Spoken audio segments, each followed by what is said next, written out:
idiot. It's over here. Whew.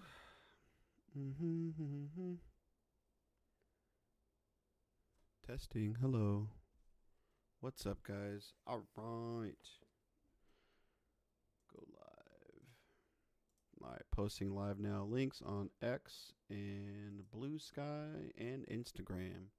Going live 5 places. Boom. As suppressed as my channel is, because I talk about things Elon Musk and the billionaire predator class does not want you to talk about, I am suppressed. But yeah. Anyways, what's up, guys? All right, so I'm going to do a quick book reading. I think this is part 5, or I'm doing a select reading. I'm not reading every single article out of this. It's a collection of articles about mass incarceration, prison, nation, the warehousing of America's poor, edited by Tara Herviel and Paul Wright. So the previous chapter was about poor working class people, especially black people, people of color, getting locked up for conspiracy charges. A mother taking some money to bail out the drug dealer, boyfriend, husband, but the cops think she's involved. They lock her up for years, sometimes even longer than the boyfriend or husband. You know, really sad stuff, man. You know, you've got like the children who really don't think, even they know like their mother didn't do anything wrong, and man, it's just sad. Like all this bullshit, all those bullshit laws that went into effect. So that's what we talked about previous chapter. And this chapter on page 73 is really interesting, man. One of my favorite chapters of this book. So it's called, what is this? An American Seduction, Portrait of a Prison Town. We're talking about towns that host brand new prisons, supermax prisons, etc. This is by Joel Fraser. This article was written in September 2000. A version was originally published in The Verdict in 2001. If you guys are new here, I'm Gamed Out Film. I'm an anti-capitalist, anti-imperialist variety streamer. Although as you can see, I love cinema, I love video games. I like speaking truth to power, and talking about how the horrors of capitalism, and how Democrats and Republicans, there is no lesser evil. We gotta stop thinking about the two-party system to save us, and all the politicians that appear to be fighting for us, but they're not. So, no two-party system in this house, okay? Not on this channel, baby. If that makes sense. All right, let's read the next chapter. An American Seduction, Portrait of a Prison Town, by Joel Fraser. I've come home because the new High Desert State Prison needs teachers. Just make sure I'm live there.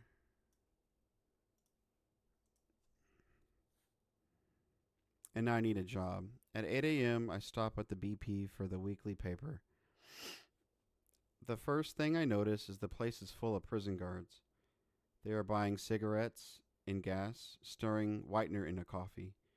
Each is decked out in full uniform, army green suit and parka with the California Department of Corrections gold patch. Shiny black boots, belt hung with batons and pepper spray.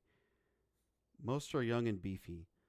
All have the soldier hairdo, trim mustache, crisp creases. These guys would pass any inspection. 2 more walk in. I should feel safe, but I don't. These uniforms are about keeping people in line. It feels more like a Central American border crossing than a gas station lobby in rural America. The young man with the ponytail apparently doesn't like the scene either. He walks in, then pivots coolly right back out. Later, I learn this is shift change for Susansville's 2 prisons. When hundreds of guards switch places and traffic triples in this town, population 7,800. With 10,000 prisoners already, a federal prison on the way, and talk of a women's prison and a sex offender jail still to come, this is Prison County, USA, where everyone and his brother works in some way for the prison, where there are more people behind bars than outside of them. People told me the prison came to town just in time. The closing of 2 mines and an army depot, the shrinking logging industry, and a general feeling that the town was collapsing in on itself, all led Susanville to open its arms for High Desert State Prison, a 4,500 prisoner maximum security facility to be built just 8 miles from Main Street, where it would sit beside the California Correctional Center, a smaller prison built in 1963. In 1992, 57% of the voters said yes to the ballot proposal for another prison, mainly due to the public relations campaigns of the Chamber of Commerce and the Save Our Jobs committee.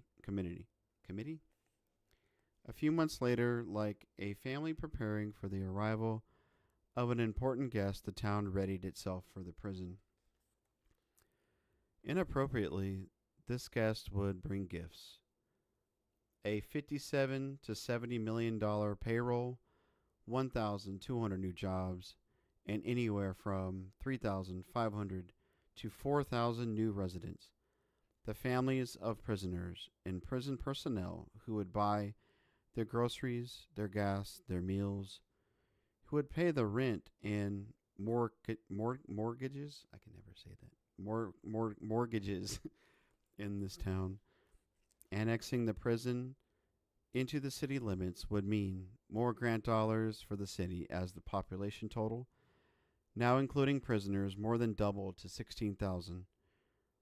The State Department of Corrections, eager to build another prison to stem the flow of a system already operating at 201% capacity, offered $2 million to compensate for impacts on schools, courts, and roads. It was the largest sum ever given to a community in which a prison was constructed, although it would be argued later that it was not nearly enough. A banner stretched across Main Street. Welcome prison employees and inmates. Builders drew up plans for new condominiums and homes. Motels advertised special rates for prison employees and prisoners' families. Sierra Video offered coupons for 1 free rental with the prison employee ID card. Uptown Uniforms displayed khaki jumpers and shiny black boots in its windows. A smart move, considering $200,000 would be spent annually on uniforms. People lined up at the karate school for self-defense classes.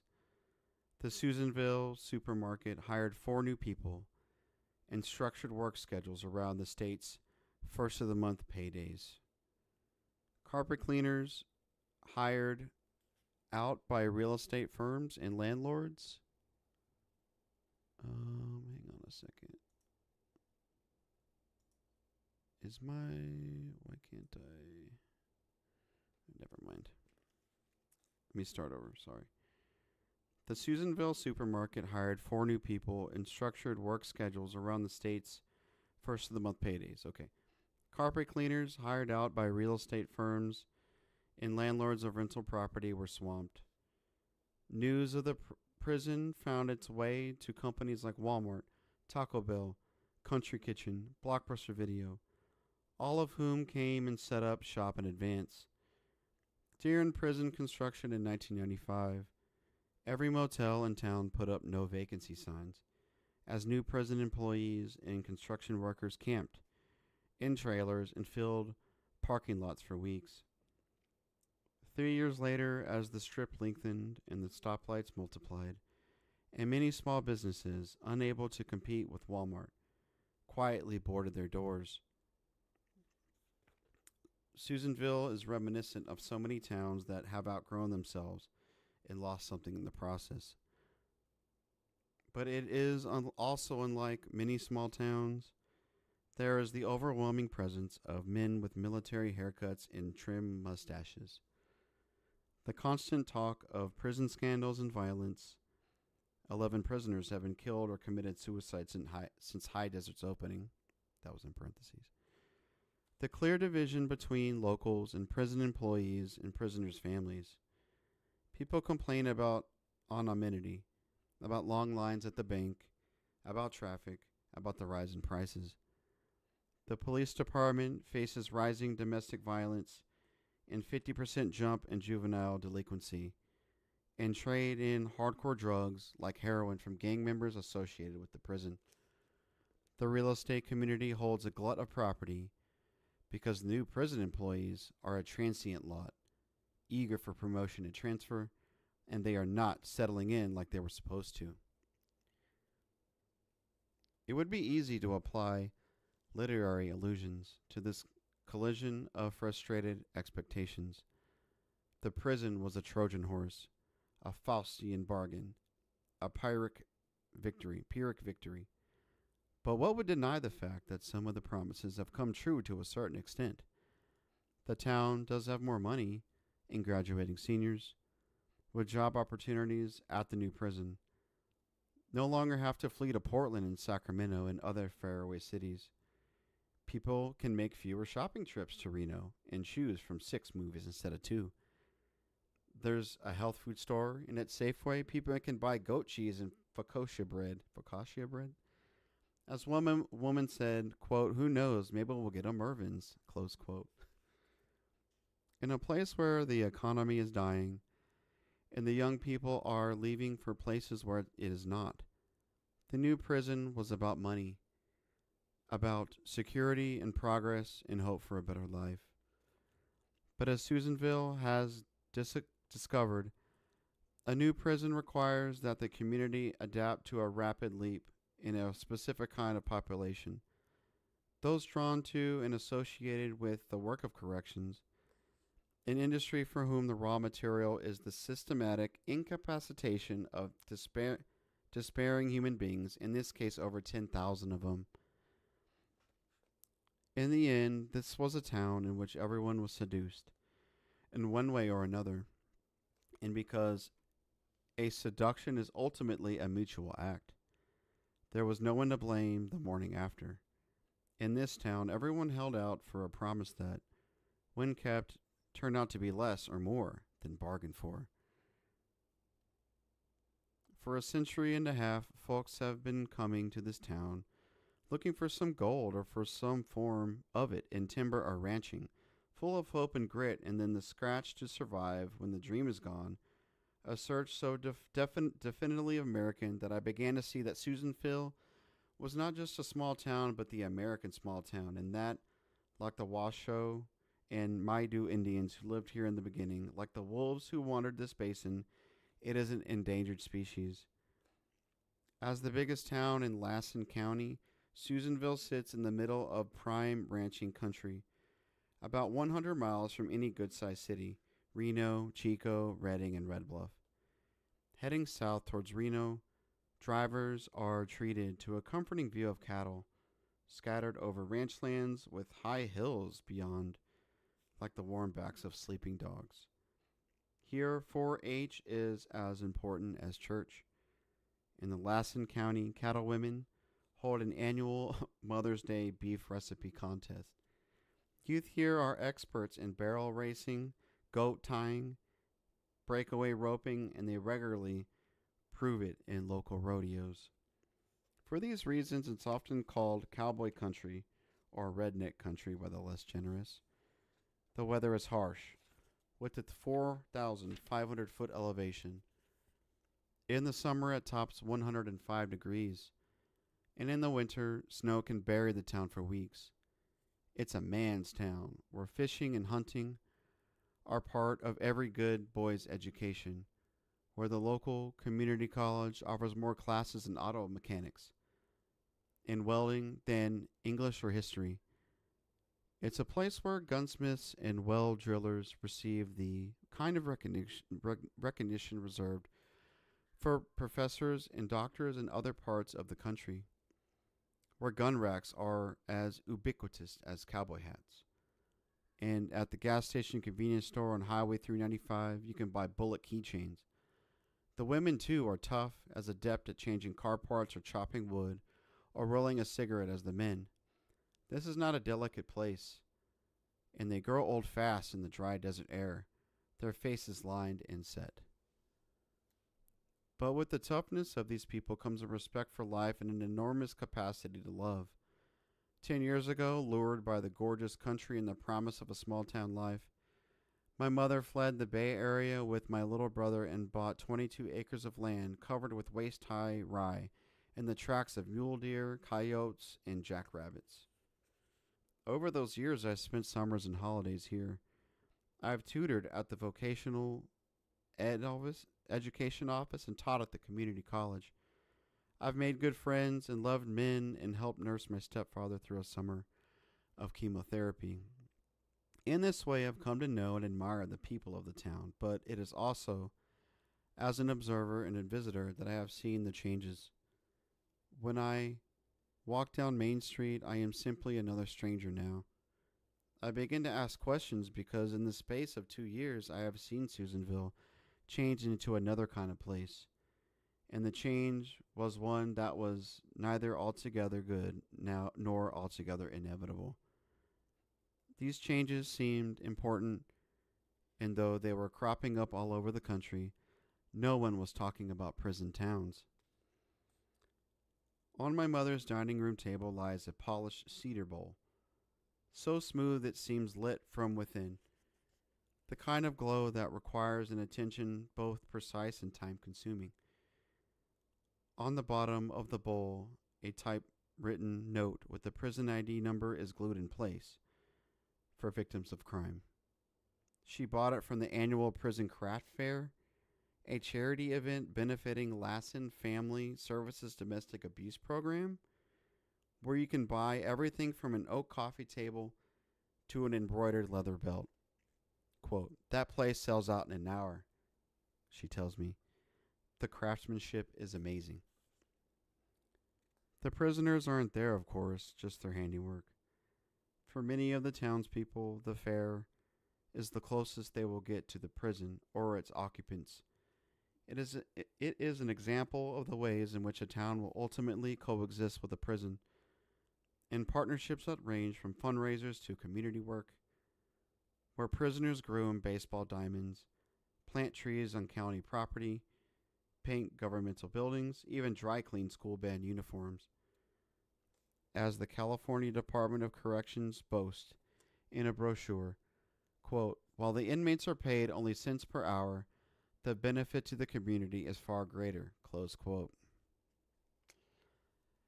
Those benefits are the icing on the economic cake that is offered to isolated communities like Susanville, far from any major port or city, who often try in vain to attract new industry.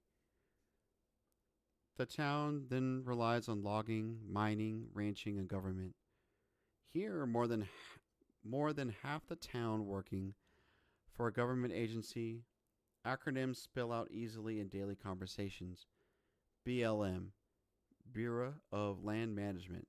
I had to say it like that. CDF, California Department of Forestry. USFS, United States Forestry Service.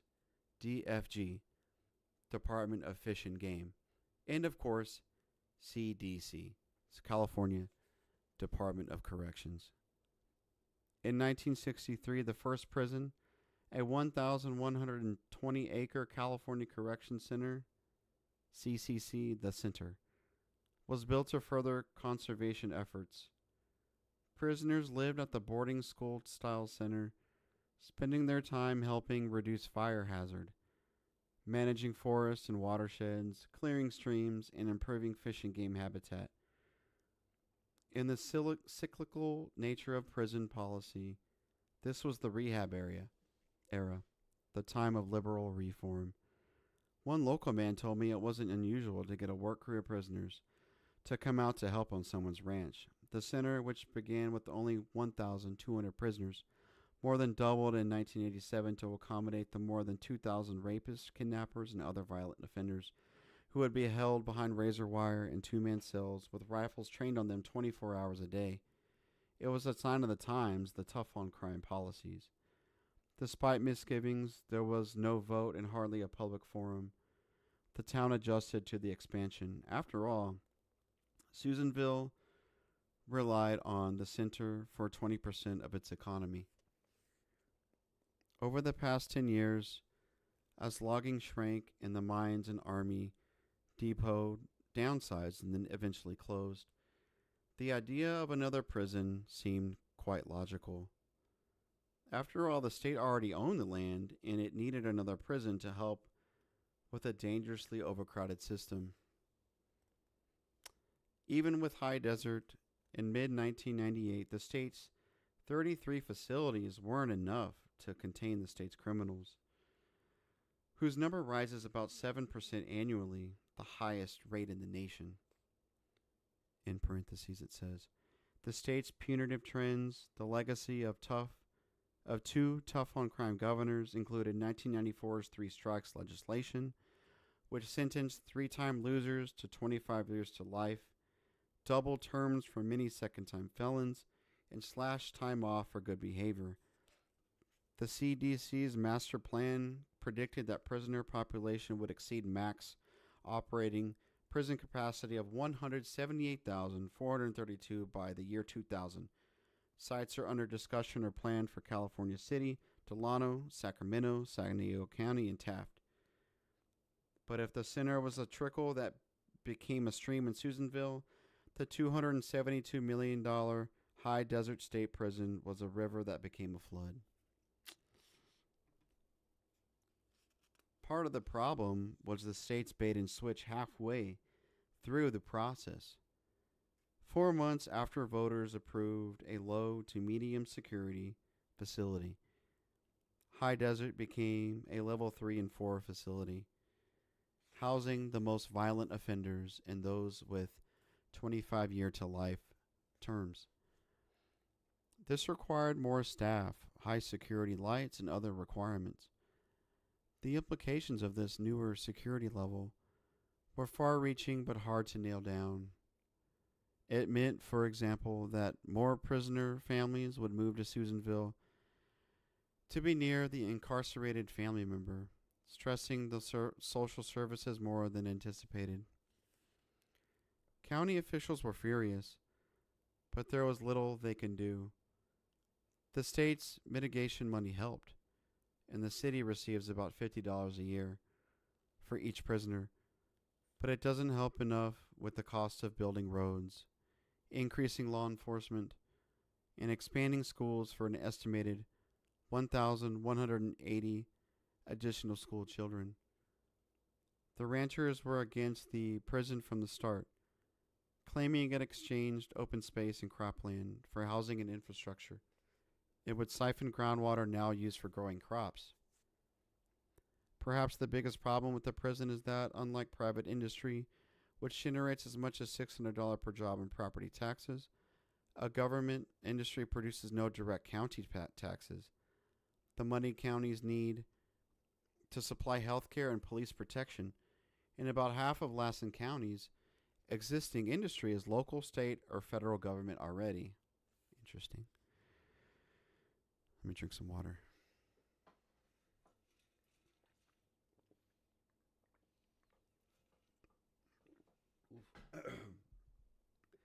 All right, continue. When word of the new prison got out, former warden Bill Merkel saw 500 transfer requests for Susanville. Excuse me. Quote, Lassen County is a good place to raise kids.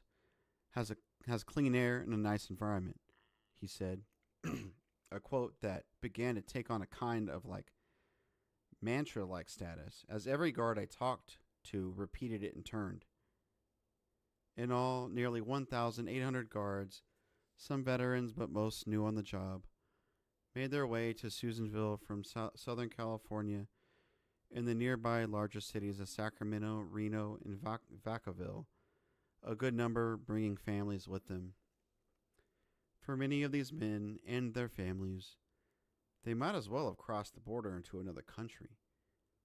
Carol Jeldness, a licensed clinical social worker who contracted with the prison to provide counseling under the prison's employee assistance plan, built her practice on guard relocation trauma. A town like this, it doesn't welcome you much, she said. The new guards needed to not only adjust to working in a brand new max security prison with all of its startup problems, but they had wives and children who'd come to a place with little to do, or at least it seemed so to many of them. There was no mall in Susanville, no factory outlet stores, no roller rink, no boys and girls club. To find any of these requires a 160-mile round trip. The weather only exacerbates the isolation. It doesn't snow much in Orange or Sacramento counties. But in Susanville, for a good part of the winter, people need chains to get down Main Street. Cabin fever quickly became a popular topic. Compounding the adjustment problem was the financial one. To be a guard, all you need is an AA degree. Until recently, it was only a high school diploma. And successful completion of a 6-week training course. As a result, many of the guards at High Desert are between 22 to 30 years old and make about $40,000 a year with overtime. A stroll down CL Row, the neighborhoods of Howard Court, South Mesa, and Fairfield Streets offers a pretty good look at the lifestyle these new officers thought they could afford. Fishing boats, ski jets, the new American trucks, and sport utility vehicles, all sitting in front of a brand new ranch-style houses with 2-car garages and manicured lawns. The irony is that many of the younger guards are filing for bankruptcy, and those that aren't are struggling to make minimum payments on purchases that were bought too fast and in too many numbers. The Iron Horse trim, a favorite of guards for its ample free weights, has many delinquent accounts. The monthly payment is about $30. It's a mess, and it spills over onto the family, Jeldness said. They start pulling double shifts, working 60, 70 hours a week out there. Even those without financial problems have to pull the bad shifts in order to get seniority. Quote. To make matters worse, California leads the nation in prisoner shooting deaths, 12 since 1994, compared with 6 state prisoners shot across the entire nation during the same time period. High Desert accounts for 3 of those deaths over the past 3 years. Many of California's prisons, including High Desert, have recently been accused of scandalous activity on the part of the guards. Everything from drug trafficking and torture, such as forcing prisoners to play barefoot handball on scorching asphalt, to pitting prisoners against one another like roosters in a cockfight, complete with spectators and wagering, and then shooting those who won't stop fighting. 2 High Desert guards were charged early this year with filing a false crime report. Many of the guards I talked to were scornful of these activities, and some denied the existence of prisoner abuse, claiming that the shooting a prisoner is an easy thing to twist in the media. Regardless, the current spotlight on guards has made work even more difficult. For most of their waking hours, these men and a few women are immersed in one of the most oppressive, stressful environments imaginable. As one shop owner commented about High Desert, that place rock and rolls. Quote, what kind of husband and father do you think they can be after what they've been around for 14 hours? Asked Jeldness. The issues are complicated, but all seem to stem from men not talking. The CEO, correctional officer, would say to me, "My wife expects me to leave it at the door and be compassionate. It doesn't work like that." It was awful, she said. I had no authority to require time off, and the guards were always averse to that anyway. They are pressured to hide the counseling. It's all about being strong. And Lord, there's a lot of alcoholism. Many of my clients came home to a cleaned out house. The wife just couldn't take it. Jerry Sandall, a guard at High Desert with 14 years of experience, said it took him years to adjust. I spent 8 to 16 hours a day in solid bullshit, he said, looking out the window as a logging truck passed by. On the street, I would have guessed him for a salesman, an accountant maybe. Quote, you hear cursing all day, and you come home, and that's all you think about. It did tragedy on my family. When you come in there, they tell you family values are the most important thing, but it's not true. The state was. We are like a store, a warehouse. You bring in the merchandise. When someone wants to parole it, we send it back out. Quote. Jeldness, who is also a mediator for Lassen County Family Court, saw her caseload, mainly child custody and divorce, jump from 167 to 320 in 1 year. During the 2 years after the prison opened, domestic violence as well skyrocketed in Susanville. Linda McAndrews, head of Lassen Family Services, said she got 3,000 crisis calls from women in 1996. She went to the warden and told him he had to do something. He did. The number of crisis calls has decreased during the past year, but many believe that's due to the new law that states that if you've been convicted of domestic abuse, you are not allowed to carry a gun. If you can't carry a gun, you won't go far in the prison system. Consequently, women are much more reluctant to report abuse, fearing their husbands will lose their jobs, and that whatever problems they're facing will only spiral into something worse.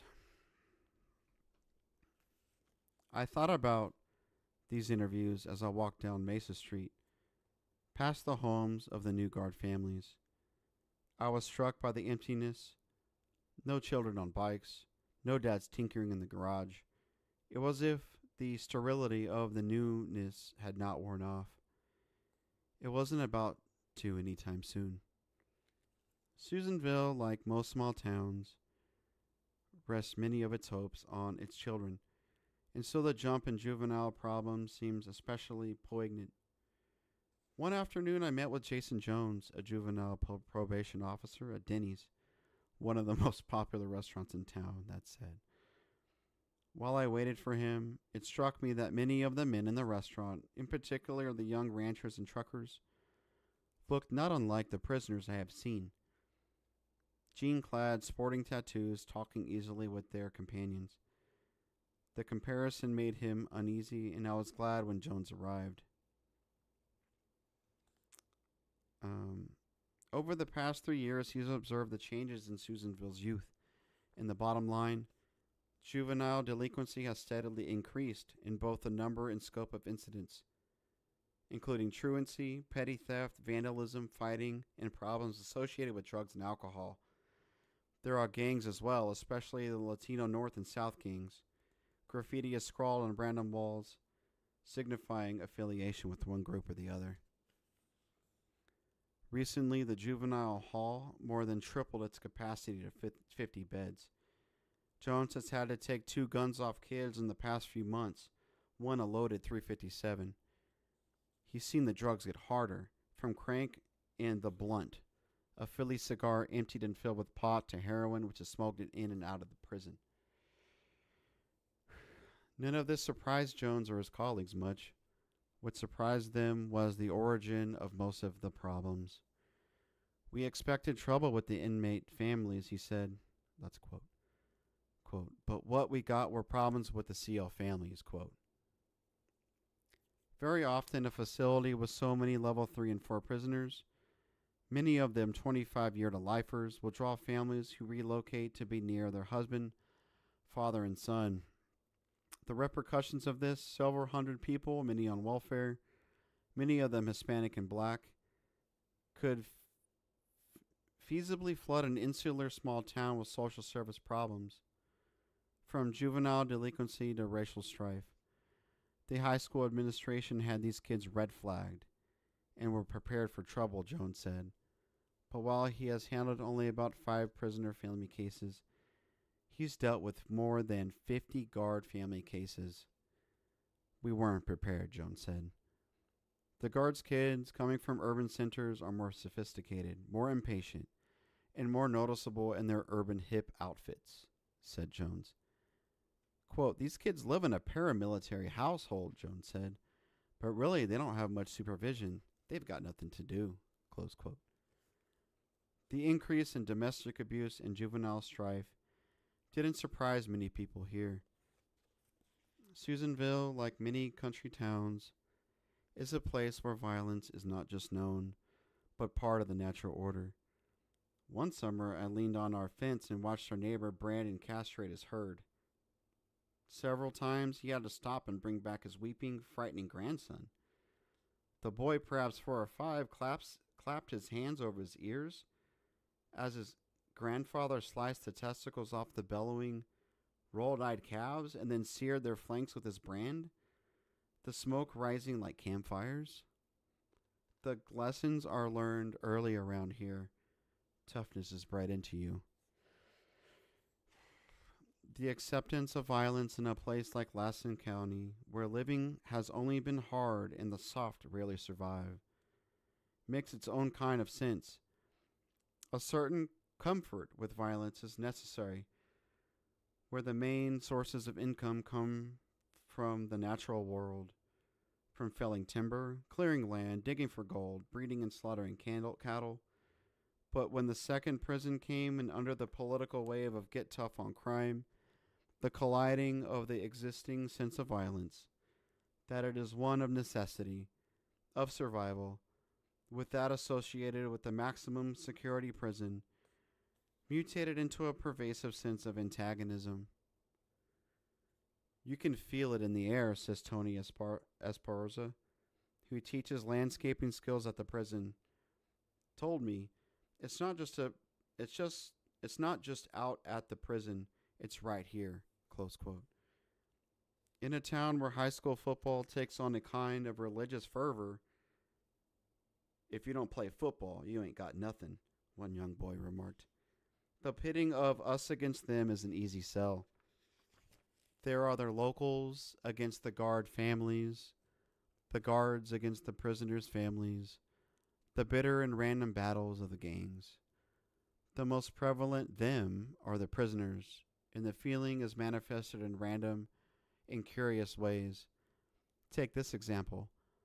On a wall at the Iron Horse Gym hangs a large color poster. It depicts a group of about 10 muscled, stone-faced prisoners, shirtless or wearing tank tops, all staring defiantly into the camera. The text reads, "They worked out today. Did you?" CCC has had many escapes over the years. In a 2-year period from August 95 to August 97, 33 to be exact. But High Desert hasn't had any and doesn't expect to. Everyone in town knows about the state-of-the-art measures. The elaborate alarm system, the electronic display screens with schematic maps, the constant ID checking, the 6 times a day head count, the 13 gun towers, and with a 360-degree overlook to every foot of prison yard. These measures were, in fact, part of the sales package for the town. Escape, as the townspeople were assured, is nearly impossible. A prisoner would have to be flown or smuggled out. No one can get by the 16-strand lethal voltage fence with enough electricity, 85,000 kilowatts, to kill a man 8 times over. The death fence is nevertheless monitored 24 hours a day by a guard in a truck who circles at it in a lazy 5 miles an hour, gathering the charred ravens, rabbits, lizards, and the occasional snake who got too close. Like most prisons, High Desert spends more than half of its $81,533,000 annual budget on custody cost, $11,015 per prisoner per year. The bulk of the $59,665,000 payroll goes to the guards. Lieutenant Paul Edwards escorts me through the series of gates and corridors that lead to one of the level 3 yards. I show my driver's license and gate clearance form 10 times during the tour. Around us, guards are on their way to various areas, cell blocks, yards, the administrative offices. Most of the time they're quiet. But at other times, there is the camaraderie feel of factory workers on their way to the line. The staff oversee prisoners' movements every minute of the day, including when they sleep. During my tour, as I observed the free hour in the day room, in which the prisoners shower, play cards, watch TV, or stare at the walls, I was embarrassed to see a man not 15 feet away slip out of his clothes and begin showering with only a glass wall between us. Another prisoner shaved a friend's head with an electric razor. Others sat around in their underwear. "This is their house," the guard remarked when he saw my surprise. The lack of privacy is startling. Even the toilets are wide open to view via a picture window. Most unnerving are the halls with see-through ceilings, over which an armed guard strolls back and forth. The prisoners eye me and saunter around and hang out at the tables. They are segregated according to race and to gang affiliation. Blacks on the east end, Aryans on the southerns on the west.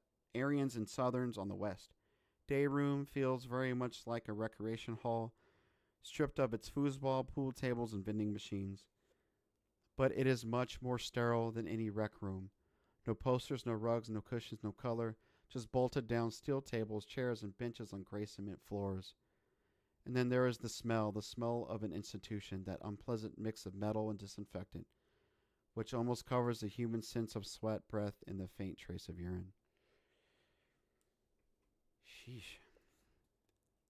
3 or 4 prisoners are out of their cells, and a guard addresses one, a slight Latino. "Jorge, give me that push broom." The prisoner says, "Okay," and heads for the broom. Such a simple exchange, holding within it the entire prison dynamic of authority, obedience, and order. As I drive away, it occurs to me that it is only when I leave a prison that I most fully appreciate the meaning of the word freedom. And I wonder what the prison employees think when they leave towards what is for now their home. I flip through my notes and think about a conversation with my friend. We had talked of souls, of whatever souls have a voice. If so, what happens when 10,000 miserable souls are confined in one small place? What kind of voice do you hear then? Of course, there is no measuring, but it provokes the underlying question. Can any economy based on human punishment be good in the end? And the employees who spend 8, sometimes 16 hours a day in that environment, how much can a small town bear? When I go home, it's different now, and of course that's the paradox. You can't go home again because you've changed. But in this case, it's home that's changed. And I can no longer ignore a discomforting idea. The profound truth of a prison town is that its future is sentenced as surely as the prisoners. Most of the prisoners can leave when their time is done, but the town will never leave the prison. Or more precisely, the prison will never leave this town. It is ironic that the most concrete example of the change in Susanville, the prison itself, takes on its own abstract symbolism. During the day, no one could mistake the prison for anything but what it is. With its gray cement structures, high fencing with spiraling razor wire, guard towers with tinted glass, and silence. But it is at night that the prison seems to take on a life of its own. At night, the proximity of the town to the prison is most evident because of the lights. Since more than half the prisoners are level 3 and 4, the prison is surrounded by 30-foot high poles topped with glaring amber lights. The resulting glow changes the night sky, affects the entire county. The yellow glow can be seen 50 miles away, and even planes flying over Sacramento, 200 miles to the south, can see the prison. On overcast nights, the clouds reflect the prison's light, casting the sky into an eerie, hellish spectacle, like embers from a tremendous firestorm, fallout from a war. The town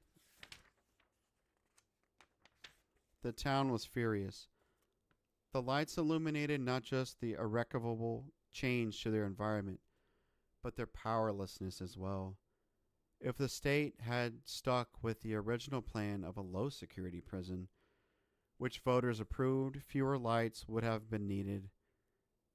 The committee to restore the night skies formed to lobby to shield the lights or to reduce their number. But after 3 years of outcry and meetings and petitions for security reasons, the lights remain.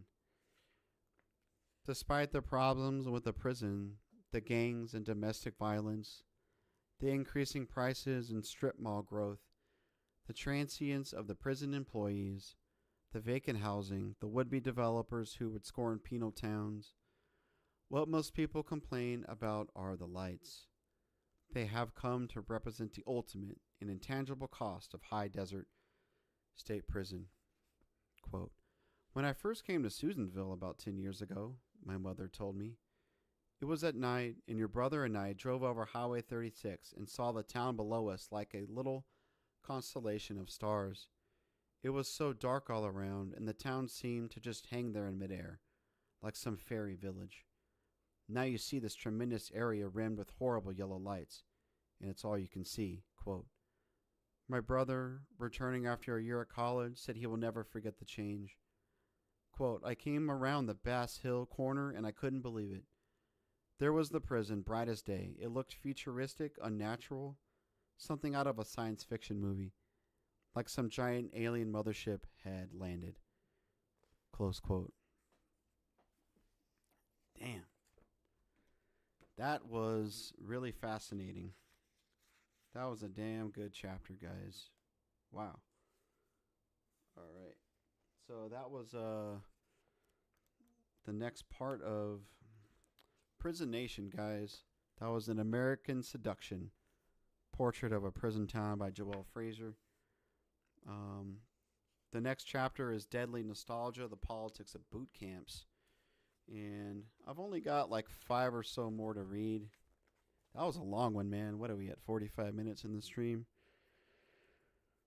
Man, reading takes a lot out of me, man. My throat and just, I get sad. It's hard to keep reading sometimes. Shit's depressing, but we got to do it, guys. It's important to know what capitalism does, what Democrats and Republicans want. Democrats are not the lesser evil, guys. Gosh darn it. I don't know why I didn't curse right there. Kamala Harris, I am California's top cop. Had a history of locking people up, poor black and brown people. You guys that, well, Trump's worse, man. Bullshit. Sick and tired of it, man. So what I'm reading right here, man, this is the life that Republicans, Democrats want. Trump, Biden, Harris. They want all of the shit, man. Poor working class people, fucking miserable. Especially black, Latinos, people of color. Yeah, so anyways, that's it for today's book reading. I'm planning a big stream Saturday around noon.